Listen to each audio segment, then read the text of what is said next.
নমস্কার বন্ধুরা, আমি অন্তরা। আমার চ্যানেলে তোমাদের সকলকে জানাই আরও একবার স্বাগত। আজকের ভিডিওটা কিন্তু একটু অন্যরকম। আজকে আমি বেশিরভাগ কিন্তু মেয়েদের জন্যই ভিডিও নিয়ে আসি, কিন্তু আমি আমার অ্যানালিটিক্স চেক করে দেখছি আমার বহু ভিউয়ার্স আছে যারা কিন্তু বয়েজ। তো দুর্গা পুজোতে ঢাকের তালে বয়েজদের জন্য আজকে রইল কিছু সুপার ইজি ডান্স স্টেপ। আশা করি তোমরা ভিডিওটা এনজয় করবে, পুরোটা দেখবে এবং আমাকে সাপোর্ট করবে। তো চলো, লেটস গেট স্টার্টেড।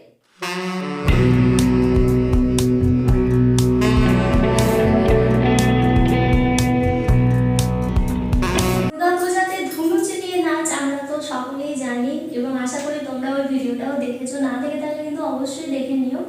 ধুনুচি নিয়ে সুন্দর সুন্দর কিছু ডান্স স্টেপের ভিডিও আমি আগে দিয়েছি। আজকে কিন্তু ঢাক বাজে মণ্ডপ এবং সেই ঢাকের তালেও কিন্তু মেয়েরা ছেলেরা সকলেই ডান্স করে। হ্যাঁ, এই স্টেপগুলো বয়েজদের জন্য বেশি বেটার হবে, তবে যদি মেয়েদের এই ধরনের ভিডিও লাগে তাহলে তোমরা কমেন্ট করো, আমি মেয়েদের জন্য একটা স্পেশাল ভিডিও বানাবো। তো স্টেপ নাম্বার 1 খুবই ইজি। বাম হাত মাথায় রাখলে, আর ঢাকের মিউজিক খুবই কমন, সকলেরই চেনা। তো সেই স্টেপ অনুযায়ী পায়ের স্টেপ করবে। বাঁ হাত মাথায় রাখলে, ডান হাত কোমরে দিলে, ঠিক আছে? এবার জাস্ট কোমরটাকে, পায়ের সেভাবে কোনো মুভমেন্ট হবে না, ডান পাটাকে জাস্ট টোয়ের মধ্যে এইভাবে করে মারবে আর ডান দিকের কোমরটাকে এইভাবে উঠাবে। ওকে, অ্যান্ড এইভাবে লাগবে 1 2 3 4 5 6 7 8। ওকে, এটা খুবই ইজি একটা স্টেপ, যে কেউ করতে পারবে।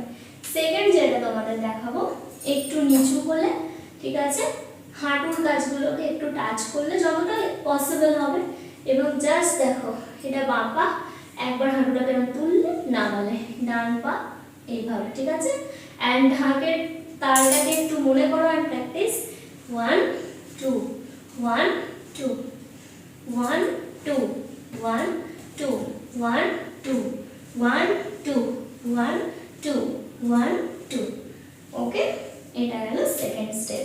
থার্ড যে স্টেপটা তোমাদের দেখাবো, সেটার পায়ের স্টেপটাকে বুঝে নাও। ডান পা সামনে, 1 2 3 4। এই স্টেপটা তোমাদের কিন্তু বহুবার দেখিয়েছি। এর সাথে হাতের স্টেপটা, হাত দুটোকে মুঠো করে নিয়ে জাস্ট এইভাবে 1 2 3 4 1 2 3 4 1 2 3 4।